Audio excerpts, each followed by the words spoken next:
வணக்கம். இன்னைக்கு வீடியோ யாரை பத்தினா, இவனை பத்தி தான். இவன் யாருன்னு உங்க எல்லாருக்கும் நல்லா தெரியாது. ஏன்னா எனக்கும் தெரியாது. யாருன்னே தெரியாதவனை பத்தி என்ன வீடியோன்னு பார்த்தா, ட்விட்டர் போனா 2 நாள் இவனை போட்டு அடிச்சு பிதுக்கி கெடாசிருக்கிறானுங்க. எதுக்குடா இவனை பிதுக்குறானுங்க, எதுக்குடா அடிக்கிறானுங்க, யார் இவன் போய் பார்த்தா, இவன் வந்து கிறிஷ். இவனோட இணையர் வந்து ஐஸ். இவங்க 2 பேரும் கிறிஸ்டியன் ஐஸ் வந்து நல்ல கப்புள்ஸ் வீடியோ போட்டு கிரிஞ்சா செம ஃபேமஸ். செம கிரிஞ்சாகுது பார்த்தேன். கரும என்ன ஆகுது, இதை ரசிக்கிறானுங்க, இதுக்கு ஒரு ஃபாலோவர்ஸ் ஒன்றும் புரியல. ஒரே கிரிஞ்சு, ஃபுல்லாக கிரிஞ்சு. சரி என்ன பண்ணுறது, கிரிஞ்சு தான் இப்போ வந்து இது பண்ணுது. கிரிஞ்சத்தானே தூக்கி வந்து ஆட்சி அதிகாரத்தில் யாரோ வைத்தார்கள். யாரோ யாரோ கிரிஞ்சு என்ன பண்ணுறது. படத்தில் கிரிஞ்சு பிரதீப் ரங்கநாதன், ஆட்சியில் எங்கேயோ ஒரு கிரிஞ்சு. என்ன சொல்கிறது, இவன் கிரிஞ்சு பண்ணுகிறான். கிரிஞ்சு பண்ணுறவனை ஏன்டா போட்டு தொல்லை கொடுக்குறீங்கன்னு பார்த்தா, இவனே ஒரு வீடியோ போட்டான்.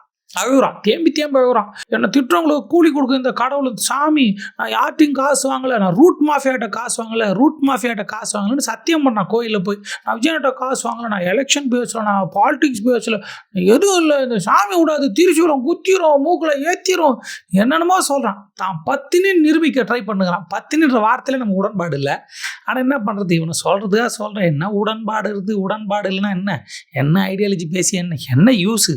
இந்த கிரிஞ்சு கப்புள்ஸ் ஓட்டு கேட்டு ஜெயிச்சுக்கிறாங்கன்னு சொல்கிறாங்க. இவங்க ஓட்டு கேட்டு ஓட்டு போட்டு ஜெயிச்ச ஊரில் என்ன ஐடியாலஜி பேசி, என்ன சித்தாந்தம் பேசி, சித்தப்பா பேசி அடப்பாங்கடா. சரி விஷயத்துக்கு வரும். இவன் அழுகுறான்பா, தேம்பி அழுகுறான், சத்தியம் பண்ணுறான், அம்மா மேலே சத்தியன்றான், அப்பா மேலே சத்தியன்றான், அவன் குடும்பத்து மேலே சத்தியன்றான், கடவுள் மேலே சத்தியன்றான். என்னதான்டா சத்தியம் என்னன்னு பார்த்தா, இவர் வந்து பாலிடிக்ஸ்லாம் பேசுனது இல்லையா, இன்ஃப்ளூயன்ஸ் பண்ணது இல்லையா, மேனிப்புலேட் பண்ணது இல்லையா, இவர் வந்து ரொம்ப நடுநிலை ஆளலாம், இவர் கிரிஞ்சு வீடியோ மட்டும் தான் போடுவாரான் அப்படின்னு இவர் சொன்னார். அப்புறம் தேடி போய் பார்த்தா கரூருக்கு வந்து வீடியோ போட்டுக்கிற ஆள். என்னென்னா கரூர் சம்பவத்தில் வந்து அவங்க வந்து சின்ன ரோடு கொடுத்துட்டாங்க. அந்த சின்ன ரோடில் 10 இன்ஃப்ளூயன்சர்ஸ் வந்தாலே அங்கே கூட்டம் அதிகமாகிடும். அந்த 10 இன்ஃப்ளூயன்சர்ஸ் யாருன்னா இவர், இவங்க ஒய்ஃபு, அப்புறம் அந்த ஏ2டி நந்தா. யாரா ஏ2டி நந்தா, அந்த டெக்னிக்கலாக சில விஷயம் பேசுவான், நான் அப்போ பார்ப்பேன். அவனுக்கு ஃபேன்ஸா, என்னடா ஃபேனு கருமா. ஒருத்தன் ஒரு விஷயம் பேசுனா அந்த விஷயத்தை பாருங்கள், ரசிச்சிருப்பாங்க. தனிப்பட்ட ரீதியாக ஃபேன் ஆகிறதுனா என்ன ஆகுது, எல்லாருக்கும் தனிப்பட்ட ரீதியாக ஃபேன் ஆகி அவன் எப்படி ஏது, அவன் பொண்டாட்டியை பார்த்துக்கிறானா இல்லையா, குடும்பத்தை பார்த்துக்கிறானா இல்லையா, இல்லை அவன் சமுதாயத்தில் எப்படி இருக்கிறான், ஜாதி வெறி பிடிச்சனா இருக்கிறானா, சமத்துவம் பேசுகிறானா, மதவாதியாக இருக்கிறானா, பெண்களுக்கு மரியாதை கொடுக்குறானா, இதெல்லாம் பார்க்கல. ஃபேன் அவ்வளோதான். எதுக்கு ஃபேனாக இருக்கணும், டோனிக்கு ஃபேனாக இருந்தால் டோனி கிரிக்கெட்டுக்கு ஃபேனாக இருக்கலாம், டோனி ஷாட்டுக்கு ஃபேனாக இருக்கலாம், டோனி கேப்டன்சிக்கு ஃபேனாக இருக்கலாம். டோனின்ற கேரக்டருக்கு என்ன ஃபேனு வந்து இது பண்ணுமா, கற்பூரம் கொளுத்தி இப்படி ஆட்டணுமா, இதெல்லாம் கேட்குறது முட்டாள்தனம்.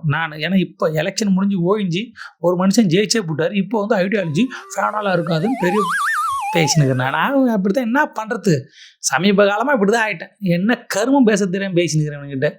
எதுக்கு பேசுகிறேன்னே தெரில. ஆனால் என்ன பண்ணுறது, பேசணும்னு தோணுதே. இவன் அழுகுறானே, இவன் அழுகுறத பார்த்து பேசுகிறேன், வேறு என்ன பண்ணுறது. சரி கரூரில் இப்படி பேசியிருக்கானே, இந்த மாதிரி சின்ன சந்து கொடுத்துட்டாங்க, அதுக்கு பின்னாடி பெரிய அந்த பாலிடிக்ஸ்லாம் இருக்குது, அந்த யூடியூபர்லாம் அதை கெஸ் பண்ணிட்டாங்க, ஏன் தலைமை கெஸ் பண்ணல, வேணுன்ட்டு அவரை பழி வாங்குறாங்க அப்படி சோக மியூசிக் போட்டு வீடியோ போட்டுருந்தான். சரி இதுக்கு வீடியோ போட்டியாடா புழுத்தி, இப்போ வந்து கோவையில் 10 வயசு பெண் குழந்தைய ரேப் அண்ட் மர்டர் பண்ணிக்கிறானுங்க புறம்போக்குங்க, அவங்கள பற்றி எதாவது பேசு, இந்த ஆட்சியில் பாதுகாப்பு இருக்கா இல்லையான்னு பேசு. ஏன்னா கரூர் சம்பவத்தில் பேசுனா சின்ன சந்து கொடுத்துறாங்க, பொந்து கொடுத்துறாங்க, அங்கே ரொம்ப கஷ்டம்னு. இப்போ பேசு, பாதுகாப்பு இல்லைன்னு பேசு, இந்த ஆட்சி எப்படி இருக்குன்னு பேசு, பாதுகாப்பு கொடுப்புன்னு சொல்லி வந்தாங்களே நீங்கள் சப்போர்ட் பண்ணீங்கல்ல, அப்போ நீ எதுக்கு கேள்வி கேளுனாங்க. உடனே வேணா சப்போர்ட்டே பண்ணலையே, நான் எதுவுமே பண்ணலையே, நான் கிரிஞ்சி வீடியோ தானே போட்டேன், என்ன எதுக்கு திட்டுறீங்க, இந்த ஆத்தா விட மாட்டா, திருச்சியூலம் இந்த சாமி விடாது, எல்லாத்தையும் சபிச்சிடும், கர்மா வரும் குர்மா வரும்னு போய் அழுதுனுக்குறான். சரி உண்மையை அவன் போட்டானா இல்லையான்னு போய் தேடி பார்த்தா சூப்பராக படம் மிமிக்ரிலாம் பண்ணிடுற ஆள். மாமா சீமான் மாதிரி பண்ணியிருக்க ஆள், அது வந்து சீமான் மாதிரி பேசியிருக்கிறாரு, அது வந்து நெகட்டிவாக பேசியிருக்காரு, புலம்பல். அப்புறம் ஆக அப்படின்னு சொல்லி முன்னாள் முதலமைச்சர் ஐயா மு.க. ஸ்டாலின் மாதிரி பேசியிருக்கான், அப்புறம் அண்ணாமலை மாதிரி பேசியிருக்கான், அப்புறம் விஜய் சார் சிஎம் சார் மாதிரி பேசியிருக்கான். சிஎம் சார் பேசுகிறப்ப அப்போ வந்து சென்டிமெண்ட் மியூசிக், ஒரு இடத்துல ஒரு மியூசிக் மேனிப்புலேட் பண்ணுறாரு அவர் எல்லாரை பற்றியும், அவங்கள பற்றியும் அப்படியே கலாய்க்கிற மாதிரி போட்டு சிஎம் சார் வந்தோடனே, இப்போ விஜய் சிஎம் சார் வந்தோடனே அவர் நார்மலாக பேசுகிறாராம். அப்படிலாம் பேசி வச்சுக்குது, வீடியோலாம் டெலிட் பண்ணிட்டான். என்கிட்ட இருக்குது இந்த கருமத்துக்குலாம் வீடியோ போட முடியும். இவன் ஆளுன்னு உட்காந்து கட் பண்ணி அவன் பேசுனதை எடுத்து காட்டி நாட்டை திருத்தி இவன் அழுதான். எனக்கு பிடிக்கல, இவனை பார்த்தவொடனே அவன் வீடியோ பார்த்து இன்னும் பிடிக்கல, செம கடுப்பாக இருந்துச்சு, வெறியாகுது. இவன் தான் கிரிஞ்சுன்னு பார்த்தா பிரதீப் ரங்கநாதன் கிரிஞ்சுக்கிட்ட போய் ஃபோட்டோ எடுத்துரு. அடப்பாவில கிரிஞ்சு உலகமானது, நானும் கிரிஞ்சா இல்லாமா, கிரிஞ்சுன்னு என்னன்னு தெரியல. இனிமேல் எழுன்னு போடணும் பொழுது, எழுன்னு போட்டால் இல்லை எழுன்னு பார்ப்பாங்க பொழுது, எழுன்னு பார்த்துட்டு எழுன்னு இருப்பாங்க பொழுது. என்னடா கருமம் வச்சு பின்ன கடுப்பா இல்லையா? சரி இவன் வீடியோவில் நல்லா போடுவானான்னு பார்த்தா இவனும் ஒய்ஃபை டிஸ்கஸ் பண்ணுறாங்க. ரொம்ப முற்போக்காக டிஸ்கஸ் பண்ணுறாங்க. என்னன்னா இவர் வந்து கேட்பாரு அவங்க ஒய்ஃப் கிட்ட, நமக்கு ஒரு பையன் பிறந்து அந்த பையன் வந்து இது நாட்டிய அமெரிக்காவில் வேலை கேட்டால் என்ன பண்ணலாம் அப்படின்னோடனே அவங்க வந்து சீ இவர் சொல்றாரு, ஏன் அதெல்லாம் வேலை இல்லையோ அங்கே போய் போகக்கூடாதா, அவங்க ஆசைப்படக்கூடாதா அப்படின்னு கேட்குறாரு. அந்த மாதிரிலாம் ரொம்ப நாட்டிய அமெரிக்கா. அப்புறம் எனக்கு இன்னொரு பையன் பிறந்திருந்தா இவர் கேட்குறாரு, எனக்கு இன்னொரு பையன் பிறந்திருந்தா அவன் படிக்கிறான், சூப்பராக இருக்கான், படித்து போய் பான் ஸ்டார் ஆயிடறான், நீ என்ன பண்ணுவோம் அவங்க ஒய்ஃப்ட்ட கேட்குது. அவங்க ஒய்ஃப் ஒத்துக்க மாட்டேன்றாரு. நான் ஒத்துப்பேங்க, நான் சப்போர்ட் பண்ணுவேன். என்ன எங்கள் அப்பா சின்ன வயசில் அதுக்கு சப்போர்ட் பண்ணல, நான் என் பிள்ளைக்கு சப்போர்ட் பண்ணேன். ஏன்னா அது ஒரு தொழில் தானே, நீங்கள் அவன் ஆசைப்படுறேன்னா அதை விடணும்ல அப்படின்றாங்க. அந்தமாரி சமுதாயத்துக்கு ரொம்ப முக்கியமான ஒரு கருத்துக்களை அது குழந்தைய வச்சு, இப்போ குழந்தை 18 வயசு மேலே ஆகி அது முடிவு பண்ணிச்சுன்னா அது வேறு. இவனுங்க குழந்தை பிறந்து என்ன ஆகலாம், நீங்கள் அதுக்குள்ளே சப்போர்ட் பண்ணுவீங்களா? இப்போ என்ன கேட்பாங்க, ஏப்பா அது ஒரு தொழில் தானப்பா, நீ என்னப்பா அதை அசிங்கப்படுத்துறியா, கேவலப்படுத்துறியா? நான் என்ன கேட்குறேன்னா அது அவன் டிசிஷனு, அவன் டிசிஷனு. பிறக்கிற குழந்தை அதுவாகவும் இவங்க பேசுவாங்க, அதை நார்மலைஸ் பண்ணிக்கலாம் பண்ணிட்டுப்பாங்க. நான் என்ன கேட்குறேன்னா என் பையன் பொண்ணுன்னு சொல்லு, நமக்கு ஒரு பொண்ணு பிறந்து அந்த பொண்ணு வந்து பான் ஸ்டார் ஆச்சுன்னா சப்போர்ட் பண்ணியா, நான் ஒய்ஃப்ட்ட கேளு. முதல்ல இவன் பண்ணுவானா? அதுனா பையனுக்கு ஒரு நீதி, பொண்ணுக்கு ஒரு நீதி. அதில் வந்து நிமிர்ந்து நிற்பானா, பையன் உயர்ந்து நிற்பானா, சிம்பிள் காட்டான் அவன் புறம்போக்கு கருமம். அதனால தான் கேட்குறான் ஒரு வீடியோவில், அவன் நிமிர்ந்து வளர்ந்து இப்படி நிற்பான்னு சிம்பிள் காட்டுறான் ஒய்ஃப்ட்ட, அதை டிஸ்கஸ் பண்ணுறாங்க. நான் என்ன சொன்னேன், பையன் வந்து பான் ஸ்டார் ஆகிட்டா பெருமை. இந்த உலகத்தில் தானே ஆம்பளை எப்படி ஒன்று இருக்கலாம், அவன் பான் ஸ்டார் ஆகலாம், இன்னும் அவனை பண்ணலாம், அது பெருமையில் வந்து சேரும். பொம்பளைங்க செய்யக்கூடாது. இந்த நாய் நமக்கு ஒரு பொண்ணு பிறந்து அது பான் ஸ்டார் ஆகிடுச்சு என்ன அப்படி பேச சொல்லுங்களேன். ஆம்பளை அப்படி நிமிர்ந்து நிற்பானா, அவங்க அப்பா சப்போர்ட் பண்ணல, அவன் சப்போர்ட் பண்ணலாம். ஆம்பளைக்கு ஒரு ப்ரிவிலேஜ் இருக்குதுல்ல, அந்த ப்ரிவிலேஜை கொண்டாண்டுக்கிறானுங்க. பெண் வச்சு பேசலை. முதல்ல அது எதுக்கு பேசணும்? இவன் தான் கிரிஞ்சு வீடியோ போகிறான் தானே, கப்புள்ஸ் தானே, ஜாலியாக நீ என்ஜாய் பண்ணி சந்தோஷம் பாட்டு பாட்டு டான்ஸ் தான் ஆடுவேன். நீ எதுக்கு அந்த கருமெல்லாம் பேசுகிற? அந்த கருமை பேசினாலும் கரெக்டாக பேசணும்ல. ஏன்னா ஒரு நூல் மிஸ் ஆகுது எங்கேயோ. யாரோ சொன்னாங்க அந்த கருமத்தை பேச விரும்பலை, பேசி என்ன பண்ணுறது, அவனே அதை போட்டால் இவன் இதை சொல்கிறான், அவன் அதை சொல்லலான்னு ஏன் மேலே போய்வானுங்க. அதெல்லாம் இல்லை. இவன் வந்து பான் ஸ்டார், அவன் பையனை பான் ஸ்டார் ஆக போகிறானா, பையனை தான் ஆக்குவானா, பொண்ணு ஆக மாட்டானா. அது என்ன ஆக்குறதுன்னு தெரியலையே. அது என்ன இல்லவே இல்லை, இவனா கற்பனையில் பேசுகிறான். ஆச்சுன்னா என்ன ஒய்ஃப் யூ நாட்டி இந்த ஒய்ஃபு என்ன இதெல்லாம் பேசி இதை பப்ளிக்கில் போஸ்ட் போடுறதா, என்னப்பா இதுக்கு எதிராக? ஐயோ அதெல்லாம் இல்லை. அந்தந்த நாட்டில் அந்தந்த வேலையை அவன் பார்த்துன்னுக்கிறான். அது நம்ம தலையிட வேண்டியதில்லை. நீங்கள் இதை டிஸ்கஸ் பண்ணுறப்ப நாங்கள் ஒரு கேள்வி கேட்பல. பொது வேலையை இப்படி பேசுகிறவன் விஜய் சாருக்கு ஓட்டு கேட்குறான், ஓட்டு போட்டு வந்து சொல்கிறான், சப்போர்ட் பண்ணுறான். இப்போ நான் என்ன கேட்குறேன்னா, இந்த மாதிரி ஆள் வந்து விஜய் சாருக்கு சப்போர்ட் பண்ணுறாங்க, இதை பார்த்துட்டு மக்கள் ஓட்டு போட்டாங்களே. இப்போ வந்து நான் வந்து விஜய் சார்கிட்ட காசு வாங்கலாம் அழுகுறான். எதுக்கு அழுகணும்? நான் என்ன சொன்னேன், நீ அழுவாத, விட்டுட்டு போ. எவனா திட்டு போகிறான், விட்டு போ. அப்போ நீ அழுகுறேன்னா என்ன, உனக்கு ஏதோ லிங்க் இருக்குது, எவனோ ஏதோ சொல்லிட்டு போகிறேன்பா, நான் நேர்மையான எனக்கு தெரியாதா, சொன்னால் சொல்லிட்டு போக வேண்டியதான். அதை விட்டு பேசினுங்கிறான். எனக்கு என்ன கரூர் விஷயத்த பேசுகிறீங்க. இவன் இந்த ஏட்டு நந்தா நொந்தா சொந்தா எல்லா கருமாந்தாலும் கூப்பிட்றேன், கரூர் விஷயத்த பேசுகிறீங்க. அந்த ஏட்டுடி நந்தாலாம் ஓட்டு போட்டு வேறல காட்டுறான், தொடர்ச்சியாக அந்த போஸ்ட்லாம் போட்டுனுக்கிறான், அதுக்கு முன்னாடி நடந்த சம்பவத்தெல்லாம் போடுறான். இப்போ அந்த கோவை விஷயத்த போடவே இல்லை. நான் என்ன கேட்குறேன்னா, நீங்கள் சப்போர்ட் பண்ணுங்கள். இந்த கவர்மெண்ட்டே சப்போர்ட் பண்ணுங்கள். இந்த கவர்மெண்ட் வந்து சரியாக இருக்குது, பெண்களுக்கு பாதுகாப்பு கொடுக்குது, இதுவாக இருக்குது, அது வரைக்கும் சப்போர்ட் பண்ணுங்கள். இல்லைன்னா எடுத்து கேள்வி கேளுங்க. ரெண்டுத்தில் எதாவது ஒன்று தானே பண்ணணும், கேள்வி கேட்கணும் இல்லை சப்போர்ட் பண்ணணும். திடீர்னு எனக்கு அரசியலுக்கு சம்மந்தமே இல்லை, நான் பத்தினிங்க, நாங்கள் ஏன் அந்த கருத்தை சொல்ல வரும், நான் நல்லவங்க, நான் நெருப்பில் இறங்கி காட்டுறேன், இது மாதிரி நான் நெருப்பில் இறங்கி நான் பத்தினி நிரூபித்து காட்டுறேன்னு சொல்லி நிரூபிச்சுன்னு அழுகுறான். வித்தியமே அவன் கூலி கொடுப்பாங்கன்றான்.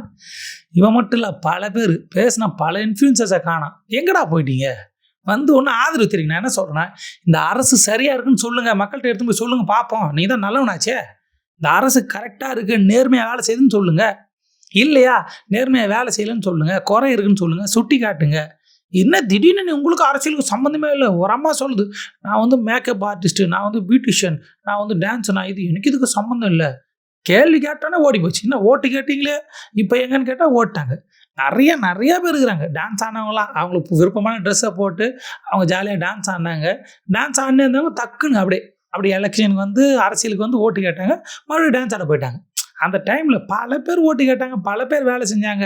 ஏதோ மாஃபியான்றாங்க, கூஃபியான்றாங்க, ஒரு கருமை எனக்கு தெரில. இவன் அழுகும்போது தான் அது இருக்குமோன்னு ஒரு டவுட் வருது. தேவையில்லாமல் அழுகுறான். அழுது புள்ளைய பான் ஸ்டார் ஆக போகிறான். இதெல்லாம் இந்த ஊரில் நடக்குது. டான்ஸ் ஆடுறவங்க ஓட்டு கேட்குறாங்க, மக்கள் அதை பார்த்துட்டு ஓட்டு போடுறாங்க. அவங்க ரோட்டில் இறங்கி அப்போ போராடுறாங்க, இப்போ ஆளை காணோம். என்னென்னா அந்த கவர்மெண்ட்டுக்கு சப்போர்ட் பண்ணுங்கள். சில நடிகர் படுத்துக்கினே பேசுகிறான், யார் நான் பேர் கூட தெரியல, பொட்டும் வச்சு வச்சு அந்த பாட்டில் கூட ஆடுவார். அவர் கூட ஒரு காலத்தில் என்னமா டான்ஸ் ஆனது, இப்போ யூத்துக்கு ஆடுறாருன்னு அவர் ரீல்ஸில் போட்டேன். இவர் பேர் மறந்துச்சு. அவர் இந்த சேது படத்தில் நடிச்சிரு அவர் படத்துக்குன்னே பிறகு ஆச்சு கொஞ்ச நாள் ஒரு கருமும் புரியல. ஒன்று தெளிவாக பேசணும், போதையில் இருந்தானா தெரியல இஷ்டத்துக்கு பேசுகிறான். அங்கே பார்த்தா சின்ன திரை விஜயண்ணா வந்து கலக்கிறாரு. எலெக்ஷன் நிற்பீங்களா கேட்டால் தெரியாது, அது காலத்தின் கட்டளை என்றார் அவர். சொல்ல முடியாது, திடீர்னு நாளைக்கு அவர் மினிஸ்டர் ஆனாலும் அவர் யாருக்கு தெரியும். யாரோ மினிஸ்டர் ஆகிறாங்க, யாரோ எம்எல்ஏ ஆகிறாங்க. இப்போல்லாம் யாரையும் பகச்சிக்கிறதுல யாரையும் பேசுறதில்ல, சமாதானமாக போகிறது. இப்போ இந்த கிரிஞ்சு கப்பல்ஸே நாளைக்கு எலெக்ஷன் நின்று ஜெயிச்சாலும் ஆச்சரியத்துக்கு இல்லை. யாருக்கு தெரியும், யாருக்குங்க தெரியும். இந்த கேள்வி கேட்குறதுல யூஸ் இல்லைன்னு தெரியும், கேட்காம இருக்க முடியல, ஒன்றும் பண்ண முடியல. அழுகுறானுங்க. அழுகுறது பார்த்தா நமக்கு வந்து சிரிப்பு வரல, நமக்கு அழுகு வருது. அவன் 10 ரூபா காசு வாங்கலை. இது என்ன மேட்டர்னா, இவங்களுக்கு வந்து வருமானம் வரும் பொழுது, அதாவது எனக்கு இவ்வளோ ஃபாலோவர்ஸ் இருக்கிறாங்க, இந்த மாதிரி ஸ்பான்சர்ஸோ எவனாவது இந்த ஆப்போ ஏதோ ஒரு ப்ரொமோஷனுக்கு வருவானு பொழுது வந்து காசு கொடுப்பானு பொழுது இப்போ எனக்கு பயாஸ்ட் ஆகிட்ட பிறகு கேள்வி கேட்டவொடனே எல்லோரும் கேள்வி கேட்குறாங்க. அப்புறம் இவன் ப்ரொமோட் பண்ணுற ப்ராடக்ட் ஓடாது இல்லை, விற்காது, அப்புறம் காசு வராது. இப்போ நான் வந்து நல்லவன், எனக்கு வந்து சம்மந்தமே இல்லை, எனக்கு அரசியல் எனக்கு கிடையாது, எல்லோரும் எனக்கு வேணேன் சாமி பார்க்குது, திரிசூல் துவச்சிக்குது, கண்ணில் குச்சிரும், எல்லோரும் ஒன்றுன்னு அழுதுனுக்குறானுங்க. எல்லோரும் ஆப்பறான்னு பாருங்க. மதன் கௌரி எனக்கு ஏங்க முக்கியமான ஒரு கேள்விங்க. ஒருத்தன் மதன் கௌரின்னு ஒருத்தன் அப்படி விரலை விரிச்சு காட்டுறான், ஹலோ மிஸ்டர் எம்ஜிஸ்ன்றான். நான் என்ன கேட்குறேன், அவன் விரலை விரிச்சு காட்டுறான், அவன் ஏதோ அவனுக்கு ஃபேன்ஸ் இருக்கிறாங்க, அவன் ஃபேன்ஸ் இப்படி செய்வாங்கன்னு காட்டுறான். நான் என்ன கேட்குறேன்னா, நியூஸ் ரீட் பண்ணுறான், விக்கிபீடியா பார்த்து பேசுகிறான், நியூஸ் எல்லாம் பார்க்குறான், கலெக்ட் பண்ணி பேசுகிறான், 10 நிமிஷத்தில் பேசுகிறான். பேசுறதை கேட்டு போக வேண்டியதான். அவனுக்கு என்ன ஃபேன்ஸு, என்ன திறமைக்குது, ஹலோ மிஸ்டர் எம்ஜிஸ் அப்படின்னா மதன் கௌரி எனக்கு ஒன்றும் புரியலையே. மதன் கௌரி ஐயோ இவ்வளோ பெரிய என்ன ஆள், என்னடா ஆள், நியூஸ் ரீடு பண்ணுறவெல்லாம் பெரிய ஆளாடா, உட்காந்து படிக்கிறான்டா, அவன் என்ன திறமைக்குது. எங்கள் விஜயன்னா இன்னும் இடுப்பில் கை வச்சுப்பான், அவனா நின்று பேசினானா இப்படி இடுப்பில் கை வச்சுப்பான். என்னன்னா அவன் வந்து அவன் ஃபேன்ஸ் வந்து ரசிக்க வைக்கிறானா, ஹலோ மிஸ்டர் எம்ஜி ஸ்குவாடுன்றான். அவனுக்கெல்லாம் ரசிகராக இருக்கிறீங்களா, அவன்லாம் சொல்லி அதை கேட்டுலாம் ஓட்டு போட்டிங்களா, ஆச்சரியமாக இருக்குது. சொல்ல முடியாது, நாளைக்கு அவங்க கூட எலெக்ஷன்ல எம்எல்ஏ ஆகி மினிஸ்டர் ஆகிடும், யாருக்கு தெரியும். படத்தில் நடிச்சிக்கிறான், ஒன்றும் சொல்கிறதுக்கு இல்லை. அவனுக்கு ரசிகர் இருக்கிறாங்களா, அவனெல்லாம் ரசிக்கிறீங்களா, ரசிக்கிறதுக்கு என்னடா ஆகுது, ரசனத்தனம் என்ன சொல்கிறது. கண்ணாபிலாம் டான்ஸ் ஆடுறவெல்லாம் காலேஜில் சீஃப் கெஸ்ட்டாக கூப்பிட்றாங்க, என்னென்னவோ பேசி போகிறோம், பைத்தியக்கார மாரி போடுறான், அதை ஷேர் பண்ணுறோம், என்ஜாய் பண்ணுறான், அவனுக்கு ரசிகர் ஆகிறோம். பிக் பாஸ் போகிறான், வாட்டர் மெலன் ஸ்டாருன்றான், இந்த ஸ்டாருன்றான், அந்த ஸ்டாருன்றான். மதன் கௌரியை ரசிக்கிறானுங்க, அவனை ரசிக்கிறானுங்க, திறமையை விட்டுறானுங்க. எதையும் ரசிக்கலாம் தேவையில்லைங்க, போய் வேலையை பாருங்கள். பார்த்தா ஒன்று பார்த்து கடந்து போய் படிங்க, அரசியல் நியாயமான அரசியல் பேசுங்க, நேர்மையான அரசியல் பேசுங்க. இப்போ இந்த அட்வைஸு கருமெல்லாம் எதுக்கு சொல்கிறவங்களும் தெரில, யார்கிட்ட சொல்கிறேன்னு தெரில. என்னை பார்த்தா எனக்கே லூஸு இது மாரி இருக்குது, புலம்பலாகுதுல்ல. இன்னும் 5 வருஷத்துக்கு புலம்பல் தான். என்ன சொல்கிறது, இந்த மக்கள் இப்படி இருக்காங்களா, இல்லை மக்கள் அப்படி தான், நம்ம தான் இப்படி இருந்துக்கிறோம். இந்த என்ஜாய் பண்ணிடுற அந்த cringe video Madan hello mister எம்ஜிஸ், நான் யோசித்தேன் இவனெல்லாம் எவன்டா ரசிக்கிறேன், எதுக்கிட்ட வேறல பிதுக்கிறான்னு பார்த்தா பிதிக்கிருக்கிறானுங்க எல்லாரும். இவனை ரசிக்கிறானுங்க, வாட்டர் மெலன் ஸ்டாரை ரசிக்கிறானுங்க, எவனையோ ரசிக்கிறானுங்க, யாராருக்கோ ஓட்டு போகிறானுங்க, பதவி கொடுக்குறானுங்க. நம்ம தான் கொஞ்சம் வித்தியாசமாக இருந்தோம், நம்ம வேறு உலகத்தில் இருந்துருக்கிறோம். எல்லோரும் ஒரு மாதிரி இருக்கிறப்ப நம்ம ஒரு மாதிரி இருந்துருக்கிறோம். இனிமேல் நம்ம தான் மாறணும், மாற முடியாது. இவங்களை பார்த்து என்ஜாய் பண்ணலாம், ஆஹா சூப்பராக இருக்கிறீங்க, நான் நல்லா தெளிவான உலகத்தில் இருக்கிறேன். நான் கூட சொன்னேன், கேரளாவில் என் ஃப்ரெண்ட்ஸ்கிட்ட சொன்னேன், உண்மையாக சொன்னேன், 1 சீட்டு இல்லை 4 சீட்டு அதிகம்னு சவால் விட்டு வந்தேன். எங்கள் ஊரில் எல்லாம் படிச்சிருக்கிறாங்க, யோசிப்பாங்க, இந்த ஜாதி மதம் மண்டையில் இருந்தாலுமே சில விஷயத்துக்கு ஒன்றா சேர்ந்து முற்போக்கை யோசித்து கரெக்டாக நடந்துப்பாங்க. இப்படி தான் காலங்காலமாக இருக்குது. கேரளாவில் கூட ஆர்எஸ்எஸ் இருக்குது, இங்கே பெரிய ஆர்எஸ்எஸ் பெரிய வேலை இல்லை, பிஜேபி இங்கே ஜெயிக்க விட மாட்டாங்க, பயங்கரமான சித்தாந்தம் பேசுகிற ஆள், இந்த ஆள் எந்த ஆளுன்னோம். கேட்சியில் ஒரு கருமும் இல்லை. கேரளாக்காரன் வந்து என் மூஞ்சில் காரி துப்பிட்டு போனான், பூன்னு துப்பினான், தொடச்சின்னு வந்துட்டேன். என்ன பண்ணுறது, தொடச்சினே இருக்க வேண்டியதான். இனிமேல் இந்த 5 வருஷம் இல்லை, அடுத்து 10 வருஷம் தொடக்க வேண்டியது தான். புலம்பலாகுதுல, அவன் அழுகுறான், நான் புலம்புறேன்.